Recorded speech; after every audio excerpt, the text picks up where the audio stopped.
এবার থাকছে বিস্তারিত।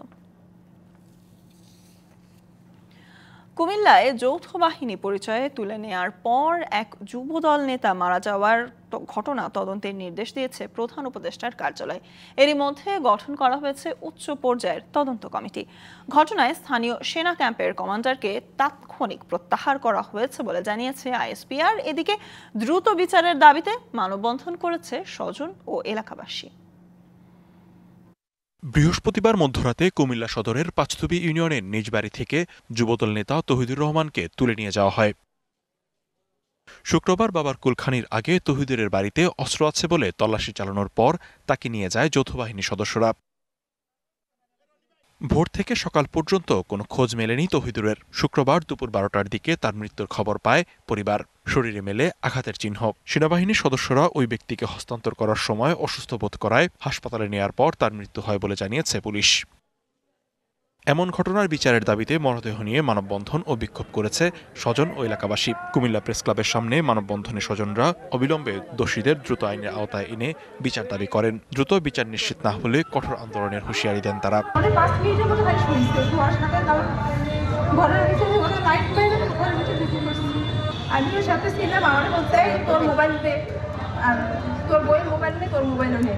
আমরা বিশ্বাস করি সেনাবাহিনীর যে সদস্যরা আছেন তারা আমাদেরকে নৈতিকভাবে নীতিগতভাবে সব দিক থেকে আমাদেরকে সহযোগিতা করবে। এদিকে ঘটনার দ্রুত তদন্তের নির্দেশ দিয়েছেন অন্তর্বর্তী সরকারের প্রধান ডক্টর মোহাম্মদ ইউনূস।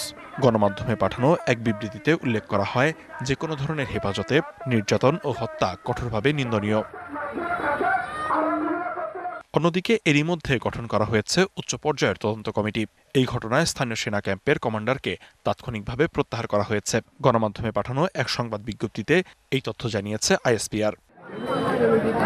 এই অনাকাঙ্ক্ষিত ও দুঃখজনক ঘটনার তদন্তে যথাযথ পদক্ষেপ নেওয়া হয়েছে বলে বিবৃতিতে জানানো হয়েছে। তদন্তে দোষী সাব্যস্ত ব্যক্তিদের বিরুদ্ধে সেনা আইনে যথাযথ ব্যবস্থা গ্রহণ করা হবে বলেও উল্লেখ করা হয়। Likhonkanti Bhowmik, DBC news desk. Awami League শাসনামলের মতো বিচার বহির্ভূত হত্যাকাণ্ড সংগঠিত হতে থাকলে হতাশ হবে জাতি। কুমিল্লায় যৌথ বাহিনীর হেফাজতে যুবদল নেতার মৃত্যুর ঘটনায় এমন মন্তব্য করেছেন বিএনপি নেতারা। এছাড়া স্বৈরাচারের মাথা পালিয়ে গেলেও তার দোসররা দেশে বিদেশে ষড়যন্ত্র করছে উল্লেখ করে তাদের বিষয়ে সজাগ থাকতেও আহ্বান তাদের। ব্রাহ্মণবাড়িয়া বিএনপির দ্বিবার্ষিক সম্মেলনে লন্ডন থেকে ভার্চুয়ালি যুক্ত হন বিএনপির ভারপ্রাপ্ত চেয়ারম্যান তারেক রহমান। নেতা কর্মী ভাইরা আসসালামু আলাইকুম। তার বক্তব্যে নেতাকর্মীদের নির্বাচনে প্রস্তুতির পাশাপাশি সব ধরনের ষড়যন্ত্র মোকাবেলায় ঐক্যবদ্ধ হওয়ার নির্দেশ দেন। স্বৈরাচারের মাথাটা পালিয়ে গিয়েছে, কিন্তু স্বৈরাচারের কিছু কিছু অবশিষ্ট এখনো রয়ে গিয়েছে বাংলাদেশে। তাদের এই লক্ষ্যকে আমরা হাসিল করতে দিতে পারি না। যদি এই দেশের মানুষকে রক্ষা করতে হয় তাহলে আমাদের সকলকে যে কোনো মূল্যে ঐক্যবদ্ধ থাকতে হবে। বলেছেন, জনগণের হাতে ক্ষমতা হস্তান্তরে নির্বাচনের কোনো বিকল্প নেই। জনগণের হাতে ভোটের মাধ্যমে সেই শক্তি ফিরিয়ে দেওয়া, জনগণের হাতে ভোটের মাধ্যমে সেই বিষয় সম্পর্কে রায় গ্রহণ করা, সেটি করার একমাত্র উপায় হচ্ছে নির্বাচন। এদিকে রাজধানীর উত্তরায় বিএনপি চেয়ারপারসন বেগম খালেদা জিয়ার রোগমুক্তি কামনায় দোয়া ও দুস্থদের মাঝে ত্রাণ সামগ্রী বিতরণ অনুষ্ঠানে যোগ দিয়ে মির্জা ফখরুল ইসলাম আলমগীর বিচার বহির্ভূত হত্যাকাণ্ডের দ্রুত তদন্তের দাবি জানান। বলেন, শেখ হাসিনা দিল্লিতে বসে নানা ষড়যন্ত্র করছে। যে দুষ্টামি, যে মানুষের ক্ষতি করার যে অভ্যাস, সেটা যায় নাই। দিল্লিতে বসে সে ষড়যন্ত্র করছে, চক্রান্ত করছে এবং বলছে তোমরা সবাই তৈরি হও, আমি একদিন টুপ করে চলে আসবো। এছাড়া নয়াপল্টনের দলীয় কার্যালয়ের ঠিকানা বাংলাদেশের কেন্দ্রীয় আহ্বায়ক কমিটির সভায় দলটির আরেক নেতা রুহুল কবির রিজভী প্রশ্ন তোলেন, সকল দলের সমর্থনে গঠিত ইউনূস সরকারের সময় কিভাবে যুবদলের কর্মীকে হত্যা করা হলো। যদি ওই ছেলেটি অপরাধী হয় তাকে গ্রেপ্তার করে আইনের আওতায় নিয়ে যেতে পারে, কিন্তু গ্রেপ্তার করে ভয়াবহ টর্চার করে মেরে ফেলে বাপ্পার কাছে ফেরত দেওয়া, এটা এই আমলে হবে কেন? অভিযোগ করেন, শেখ হাসিনার মাধ্যমে বাংলাদেশের বিরুদ্ধে এখনো অপপ্রচার চালাচ্ছে ভারত। বাংলাদেশের বিরুদ্ধে অবিরাম অপপ্রচার করা। হিমাদ্রি রাহা, ডিবিসি নিউজ ডেস্ক। কুমিল্লার নাঙ্গলকোটে বিএনপির দুই গ্রুপের সংঘর্ষে একজন নিহত হয়েছেন। শনিবার দুপুরে উপজেলার বাগড্ডা বাজারে এই সংঘর্ষের ঘটনা ঘটে। স্থানীয়রা জানায়, বিএনপির উপজেলা সভাপতি মোবাশ্বের আলম ভূঁইয়ার একটি সমাবেশ হবার কথা ছিল। ওই সময়ে সাবেক সংসদ সদস্য আব্দুল গফুর ভূঁইয়ার সমর্থকরা একটি গাড়ি বহর নিয়ে সেখান দিয়ে যাওয়ার সময় দুই পক্ষের সংঘর্ষ হয়। এতে হেসাখাল ইউনিয়নের স্বেচ্ছাসেবক দল সভাপতি সেলিম ভূঁইয়া মারা যান। পুলিশ জানিয়েছে, নিহতের মরদেহ ময়নাতদন্তের জন্য নাঙ্গলকোট উপজেলা স্বাস্থ্য কমপ্লেক্সে পাঠানো হয়েছে। মোবাশ্বের আলম ভূঁইয়ার নেতৃত্বে তার সন্ত্রাসী বাহিনী অতর্কিতে তার উপর হামলা করে। সেই হামলায় কয়েকজন আহত হয়, এর মধ্যে সেলিম সেখানে আহত অবস্থায় মৃত্যুবরণ করে। ওরা যেখানে যায় এখন ছাত্রলীগ যুবলীগের অস্ত্রধারীদের সাথে রাখে এবং এরা সশস্ত্র অবস্থায় সবসময় থাকে। আমি দেশবাসীর কাছে এবং বিএনপির যত কর্মকর্তার কাছে বিএনপির লোক কেন মারলো তার বিচারটা আমি চাই। স্বতন্ত্র বিশ্ববিদ্যালয়ের দাবিতে অনড় তিতুমির কলেজে অধ্যয়নরত শিক্ষার্থীরা। দাবি আদায়ে চতুর্থ দিনের মতো তারা রাজপথে। শনিবার বিকেলে শিক্ষা মন্ত্রণালয় বিবৃতি দিলেও আন্দোলন প্রত্যাহার করেননি তারা। এদিকে দফায় দফায় অবরোধে রাজধানীর মহাখালী থেকে গুলশান 1 সড়কে ব্যাহত হচ্ছে যান চলাচল। তিতুমিরকে স্বতন্ত্র বিশ্ববিদ্যালয় হিসেবে ঘোষণা দিতে সময় বেঁধে দিয়েছিল শিক্ষার্থীরা। শনিবার বিকাল 4টায় সেই আলটিমেটাম শেষ হলে আবারও উত্তাল হয়ে ওঠে তিতুমির কলেজ ক্যাম্পাস।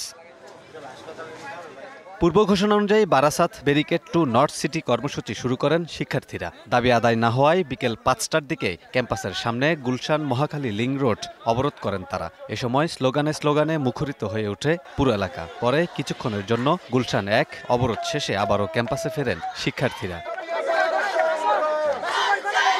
এদিকে সময় বেঁধে দিয়ে তিতুমির কলেজকে বিশ্ববিদ্যালয়ে রূপান্তরের দাবিতে আন্দোলনের যৌক্তিকতা নেই। শিক্ষা মন্ত্রণালয়ের এমন বিবৃতি প্রত্যাখ্যান করেছেন শিক্ষার্থীরা। পাশাপাশি অবিলম্বে দাবি মেনে নেওয়ার আহ্বান জানান তারা। এই যে অবরোধ হচ্ছে জনদুর্ভোগ সৃষ্টি আমরা যাই নাকি এই যে ফ্যাসিজম যেটা এখনো রয়ে গেছে এবং শিক্ষা সিন্ডিকেটকে একটি জিনজির দিয়ে বাঁধা হয়েছে তারা দায়ী। দাবি আদায় না হলে আন্দোলন চালিয়ে নেওয়ার ঘোষণা দেন তিতুমিরের শিক্ষার্থীরা। Barasat barricade two Dhaka north city আমাদের এই কর্মসূচি চলমান থাকবে যতদিন তিতুমির বিশ্ববিদ্যালয় রাষ্ট্রীয়ভাবে স্বীকৃতি না পায়। এই 7 দফা দাবি না মানা অবধি ওরা অনশন চালিয়ে যাবে। আর ওরা যতদিন অনশন চালিয়ে যাবে তিতুমিরের শিক্ষার্থীরা ততদিন বারাসাত ব্যারিকেড নর্থ সিটি পালন করবে। Kamrul Hasan, DBC news, Dhaka. এবার জানাবো অমর 21 বইমেলার খবর।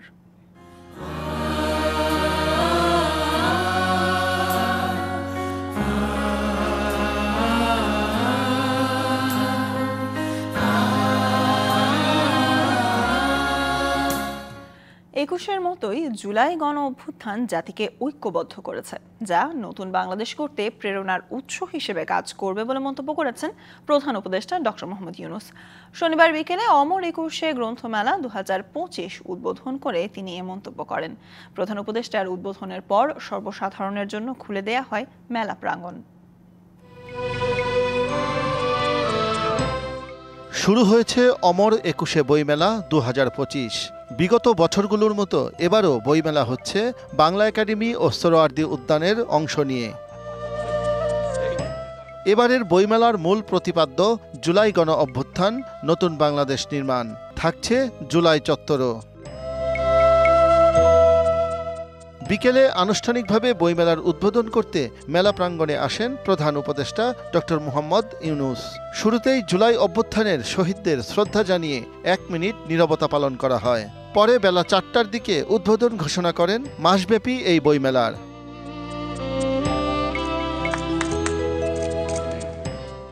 এ সময় প্রধান উপদেষ্টা তার বক্তব্যে জুলাই বিপ্লবের কথা তুলে ধরে বলেন, আমাদের সাহসী তরুণদের এই অভূতপূর্ব আত্মত্যাগ বিশ্বকে চমকে দিয়েছে। এই ত্যাগ ভুলে যাবার নয়। রফিক জব্বারের বুকের রক্তে যে অঙ্গীকার মাখা ছিল, তাতে ছিল জুলাই অভ্যুত্থানকে নিশ্চিত করার মহা বিস্ফোরক শক্তি। এই বিস্ফোরণ আমাদের মধ্যে নতুন বাংলাদেশ গড়ার প্রত্যয় গ্রথিত করে দিয়ে গেল। প্রধান উপদেষ্টা বলেন, জুলাই অভ্যুত্থানের প্রেক্ষিতে এবারের বইমেলা জাতির জন্য নতুন তাৎপর্য বয়ে এনেছে। ২১-এর মতো জুলাই গণ অভ্যুত্থান জাতিকে ঐক্যবদ্ধ করেছে বলেও মন্তব্য করেন তিনি। গুরুত্ব দেন নতুন লেখকদের উৎসাহিত করতে। কিশোর কিশোরী, তরুণ তরুণীদের তাদের সৃজনশীলতার জন্য স্বীকৃতি দিতে পারি। শহর ও গ্রামের নারী পুরুষকে কৃষি, শিল্প, সাংস্কৃতিক জগৎ, বিজ্ঞান, বাণিজ্য, শিক্ষা, অন্যান্য ক্ষেত্রে যারা নির্দিষ্ট বছরে জাতির জন্য অবদান রেখেছেন তাদের স্বীকৃতি দিতে পারি। বিভিন্ন স্টল ঘুরে দেখেন প্রধান উপদেষ্টা, কথা বলেন প্রকাশক ও লেখকদের সাথে।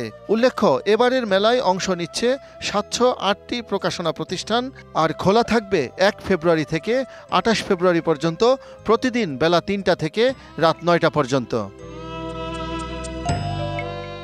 শাহ ইমন, DBC news, Dhaka.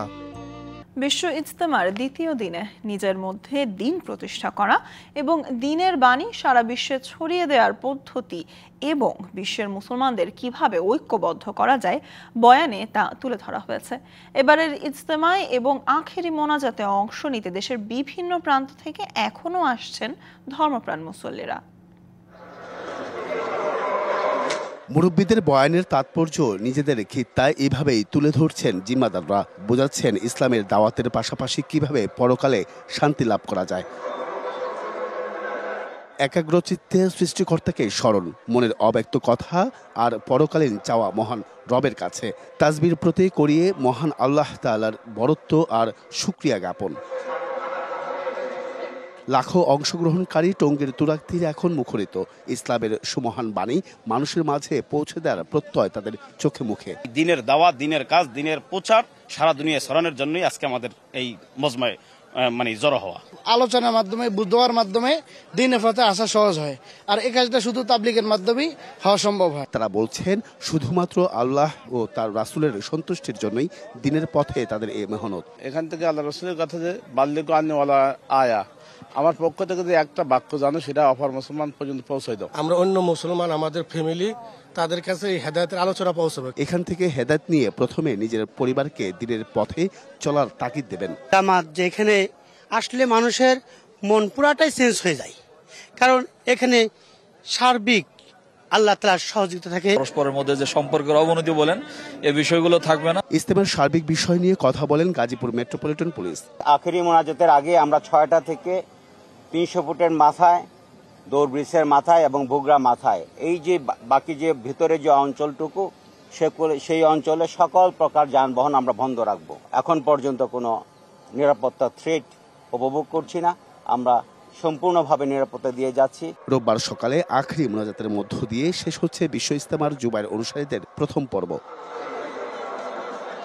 Ariful Islam, DBC news, Tongi, Gazipur. BNP chairperson Begum Khaleda Zia আগের তুলনায় শারীরিক ও মানসিকভাবে ভালো আছেন, এই কথা জানিয়েছেন তার ব্যক্তিগত চিকিৎসক AZM জাহিদ হোসেন। তিনি আরও বলেন, তারেক রহমানের বাসায় লন্ডন ক্লিনিকের চিকিৎসকদের হোম ভিজিটের মাধ্যমে চলছে বেগম খালেদা জিয়ার চিকিৎসা। এদিকে বেগম খালেদা জিয়া দ্রুত সুস্থ হবেন বলে আশা প্রকাশ করেন যুক্তরাজ্য বিএনপির সভাপতি MM মালেক। জনাব তারেক রহমানের পরিবারের সাথে ওনার বাসস্থানে উনি অবস্থান করছেন এবং এখানকার যে চিকিৎসক প্রফেসর প্যাট্রিক কেনেডি এবং জেনিফার ক্রস, ওনাদের তত্ত্বাবধানে এবং লন্ডন ক্লিনিকের তত্ত্বাবধানে উনি ওখানে চিকিৎসাধীন আছেন। স্বাভাবিকভাবে, মানসিকভাবে উনি হসপিটালে এসছে, বাসায় স্বাভাবিক সুস্থ, অন্য যে কোনো সময়ের তুলনায় বেশি আছেন। ম্যাডাম অনেক সুস্থ হয়ে গেছেন আলহামদুলিল্লাহ। যেভাবে উনি এই দেশে আসছিলেন, এটা ডাক্তার সাহেব বলেছেন, এর চেয়ে অনেক অনেক গুণ বেশি। আমরা আশা করছি এইভাবে হলে ধরেন উনি হয়তো ঈদের আগেই দেশে চলে যাবেন। যে চোখে স্বৈরাচার মুক্ত দেশ দেখতে চেয়েছিলেন, সেই চোখটি এখন নেই। 24-এর এই যোদ্ধারা এখন কবির ভাষায় আওড়ান, যেন অন্ধ চোখ বন্ধ, যেন খঞ্জন হাত বাঁধা। অথচ তাদের বলার কথা ছিল, যে জলে আগুন জ্বলে নেভে না চোখের জলে। সেই চোখে আলো ফেরাতে এবার দেশে এসেছেন সিঙ্গাপুরের 5 চিকিৎসক। এখন তাদের অপেক্ষা চোখ ভরে মুক্ত স্বদেশ দেখার। আমি মানুষের আওয়াজগুলো শুনতে পারতেছি, তো আমি বলতেছি আমাকে একটু নিচে নিয়ে যাও, আমি একটু দেখবো কিন্তু আমি দেখতে পারতেছিলাম। স্বৈরাচার মুক্ত হয়েছে দেশ, তবে আজও সেই বাংলার আলো দেখার সৌভাগ্য হয়নি আসিফের। 24-এর বিপ্লবে বুলেটের স্প্রিন্টার কেড়ে নিয়েছে তার চোখের আলো। স্বাধীন দেশকে দুচোখ ভরে একবার দেখার আগ্রহ যেন কান্নার রোল হয়ে বাজছে তার কণ্ঠে। আমি তখন নিচে নিয়ে গেছে আমাকে, আমি আওয়াজগুলো শুনছি, ওই মানুষের জনমুখের আওয়াজ শুনে আমার নিজের থেকে খুব মনে হচ্ছে যে আমি সফল, আমার আর কিছু লাগবো না। পুরা শরীরে হইতেছে 159টা বা 70টা এরকম গুলি লাগছে। একইভাবে বাংলাদেশ আই হাসপাতালে চোখের আলো ফেরাতে আজও চিকিৎসা নিচ্ছেন মোহাম্মদপুরের কাইব। একমাত্র ছেলের পৃথিবী অন্ধকার হয়ে যাওয়ায় যেন মায়ের পৃথিবীও আজ অন্ধকার। আমার ছেলের ভূতের যে গুলিটা আছে আর 10 mm গেলে ওটা সিএসএফে যায়, এবং জানেন সিএসএফ থেকে যে কটা গুলি বের করার চেষ্টা করছিল ওই নিউরোসায়েন্সে, একটাও কিন্তু সাকসেস হয় নাই। তা আল্লাহ তো আমার ছেলে ফিরাই দিচ্ছে। আমার ছেলে পড়াশোনা করতেছে, এক চোখ আছে আমার ছেলে। ওটা দেশের জন্য তো ওই যে না বললো আরেক হাত দিলে দিতে পারি, হ্যাঁ আমার ছেলে একটা চোখ দেশের জন্য দিছে। দেশই সবার আগে, তখন গেছি দেশের জন্য, আর কিছু তো তখন মাথায় ছিল না। আমি আজকে ব্লাডি দেখি, আর আমার হচ্ছে পেরিফেরাল ভিশন আছে, আমি হচ্ছে মাঝে একদমই দেখতে পারি না। জুলাই বিপ্লবে দৃষ্টি হারানো ব্যক্তিদের চিকিৎসায় সিঙ্গাপুর থেকে এসেছেন 5 জন বিশেষজ্ঞ চিকিৎসক। দেশের ডাক্তারদের সাথে তারাও চেষ্টা চালিয়ে যাচ্ছেন আহতদের দৃষ্টি ফেরানোর। সিঙ্গাপুর থেকে 5 জন স্বনামধন্য, এর ভিতরে 2-3 জন আছে যারা ওয়ার্ল্ড রিনাউন্ড, একেবারে উপরের দিকে। এরকম রিনাউন্ড সব অপথলমোলজিস্ট আসছেন, মানবিক কাজের জন্য মেইনলি আসছে। এটা টাকা দিয়ে ওনাদেরকে এটা কম্পেনসেট বা আনা সম্ভব না। কারো এক চোখ আবার কারো 2 চোখ এখন অন্ধকার। তাদের চোখে আলো ফেরাতে কতটুকু তৎপর দেশ, এমন প্রশ্ন আজও চোখে আলো হারানো ব্যক্তিদের। নূপুর মাহমুদ, ডিবিসি নিউজ, ঢাকা। আশুলিয়া ছাত্র জনতার আন্দোলনের সময় নিহত 4 জনের পরিচয় শনাক্তে ও মামলার সুষ্ঠু তদন্তের স্বার্থে আদালতের নির্দেশে কবর থেকে মরদেহ উত্তোলন করা হয়েছে। শনিবার দুপুরে আশুলিয়ার পৃথক স্থান থেকে নির্বাহী ম্যাজিস্ট্রেট, পুলিশ ও স্বজনদের উপস্থিতিতে মরদেহগুলো তুলে ময়নাতদন্তের জন্য পাঠানো হয়। উত্তোলন করা মরদেহগুলো হলো ছাত্র জনতার আন্দোলনের সময় গুলিতে নিহত জাহিদুল ইসলাম সাগর, আশরাফুল, আবুল হোসেন ও অজ্ঞাত একজনের। পুলিশ জানায় আশুলিয়াতে যারা নিহত হয়েছেন তাদের বেশ কয়েকজনের মরদেহ সুরতহাল ও ময়নাতদন্ত ছাড়াই দাফন করা হয়। এদের মধ্যে অনেকের স্বজন থানায় ও আদালতে হত্যা মামলা দায়ের করেছেন। মামলার সুষ্ঠু তদন্তের স্বার্থে ও নিহতের পরিচয় শনাক্তে মরদেহগুলো কবর থেকে উত্তোলন করা হয়েছে। অবৈধ পার্কিং, ফুটপাত দখল, যত্রতত্র যাত্রী ওঠানামা এবং রাস্তা খোঁড়াখুড়ি নিত্যদিনের বিড়ম্বনা, আর দাবি আদায়ে সড়ক অবরোধ করে আন্দোলন তো আছেই। এসব কারণে যানজটে নাভিশ্বাস নাগরিকদের। রাজধানীর এক প্রান্ত থেকে অন্য প্রান্তে যেতে লাগে 3 থেকে 4 ঘন্টা, ক্ষেত্র বিশেষে আরও বেশি। 5 মিনিটের পথ এগোতে ঘড়ির কাঁটার বাজে ঘন্টার ধ্বনি। বিশেষজ্ঞরা বলছেন আওয়ামী লীগ সরকারের আমলে যানজট নিরসনে এক গুচ্ছ উন্নয়ন প্রকল্পে 1000 কোটি টাকা খরচ করেও মেলেনি সুফল। অপরিকল্পিত উন্নয়ন কর্মকাণ্ড সহ রাজধানীর ট্রাফিক অব্যবস্থাপনা ও জনদুর্ভোগ নিয়ে ডিবিসির ধারাবাহিক প্রতিবেদনের আজ দেখবেন প্রথম পর্ব। রাজধানীর ব্যস্ততম মহাখালী বিমানবন্দর সড়ক, যে সড়কে প্রতিদিন চলাচল করে দূরপাল্লার শত শত বাসসহ নগরের বিভিন্ন রুটের গণপরিবহন। যানবাহনের চাপে যানজট যেখানে নিত্যসঙ্গী, এমন চিত্র রাজধানীর প্রায় প্রতিটি সড়কেই।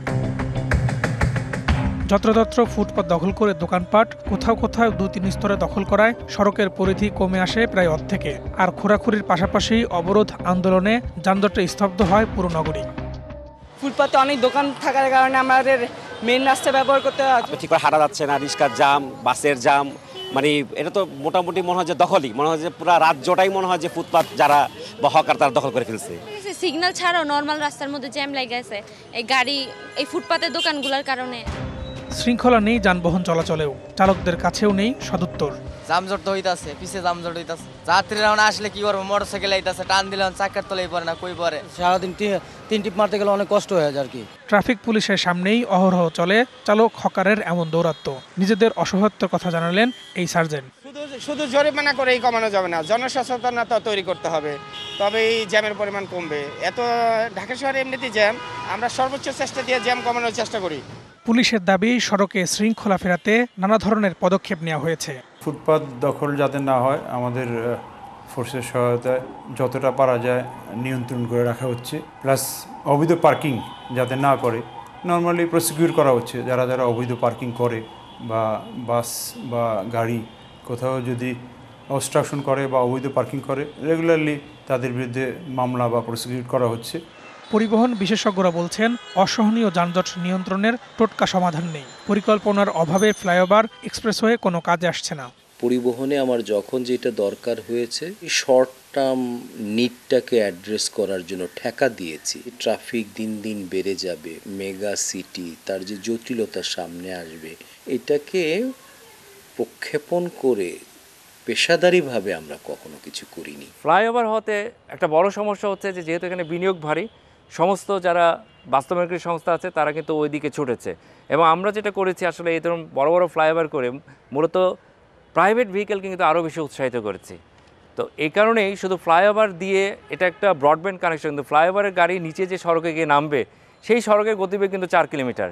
তাহলে আমি একটা হাই স্পিড করিডোরের সাথে যখন নিচের সড়কে 5 কিলোমিটার সাথে যুক্ত করছি, এটা তো শর্ট সার্কিট হয়ে যাচ্ছে।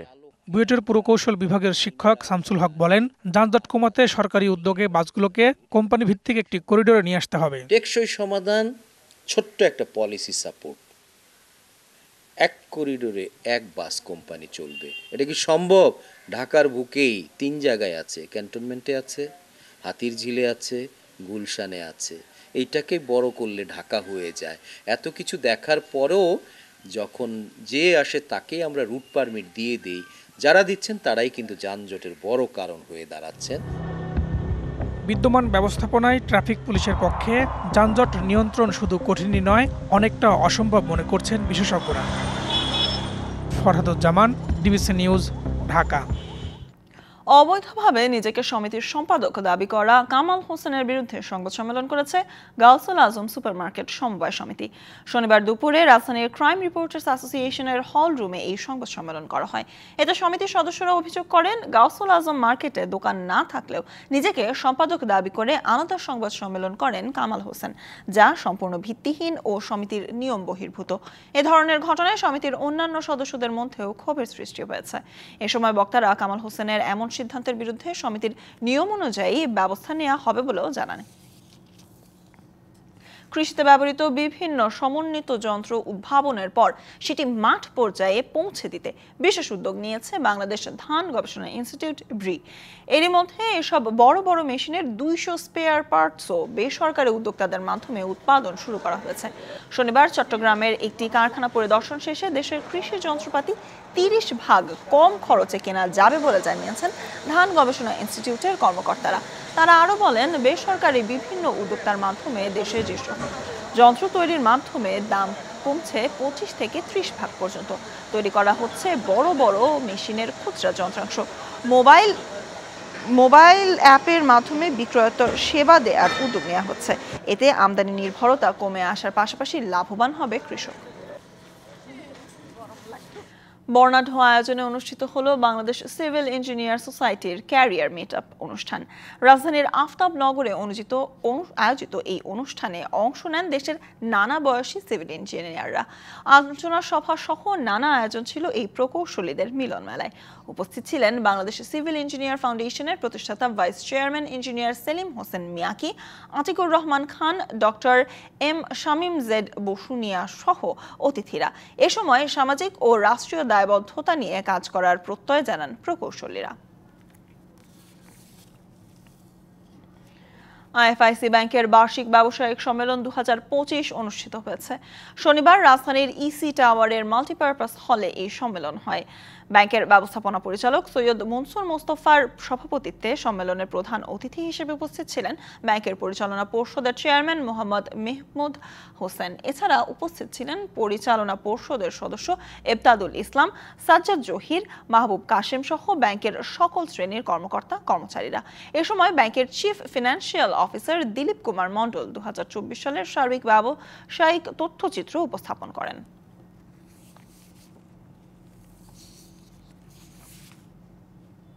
অনুষ্ঠিত হয়েছে এসবিসি ব্যাংক পিএলসির বার্ষিক ব্যবসায়িক উন্নয়ন সম্মেলন। শনিবার রাজধানীর লা মেরিডিয়ান হোটেলে ব্যাংকের পরিচালনা পর্ষদের চেয়ারম্যান ইঞ্জিনিয়ার মোহাম্মদ মুখলিসুর রহমান সম্মেলনের উদ্বোধন করেন। এতে জানানো হয়, বর্তমানে ব্যাংকের আমানত ৯,৬০০ কোটি টাকা এবং ঋণ রয়েছে ৮,৭৬৮ কোটি টাকা। এবছর পরিচালনা মুনাফা হয়েছে ৩০১ কোটি টাকা। বর্তমানে পরিশোধিত মূলধন ৮২৪ কোটি টাকা এবং গ্রাহকদের আমানতের সুরক্ষায় এসসিবি ব্যাংক বদ্ধপরিকর বলেও জানান মুখলিসুর রহমান। সম্মেলনে উপস্থিত ছিলেন ব্যাংকের ব্যবস্থাপনা পরিচালক ও প্রধান নির্বাহী হাবিবুর রহমান, পরিচালক মোহাম্মদ নাজমুল হক, মোহাম্মদ মাহবুবুর রহমান, মোহাম্মদ হেলাল উদ্দিন সহ কর্মকর্তা কর্মচারীরা। যুক্তরাষ্ট্রের প্রেসিডেন্ট ডোনাল্ড ট্রাম্পের 25% শুল্ক আরোপের হুমকির জবাবে কড়া হুঁশিয়ারি দিলেন কানাডার প্রধানমন্ত্রী জাস্টিন ট্রুডো।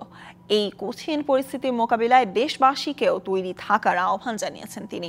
কানাডা মার্কিন সম্পর্কের উপদেষ্টা পরিষদের বৈঠকে ট্রুডো বলেন, ট্রাম্পের এই পদক্ষেপের তাৎক্ষণিক এবং উত্তম জবাব দেয়া হবে। কানাডার প্রধানমন্ত্রী আরও জানান, আমরা এমন কোনো পরিস্থিতি চাই না। 20 জানুয়ারি ক্ষমতায় বসে একের পর এক নির্বাহী আদেশ, সই এবং নিষেধাজ্ঞা দিয়ে নতুন নতুন আলোচনার ঝড় তুলছেন মার্কিন প্রেসিডেন্ট ডোনাল্ড ট্রাম্প।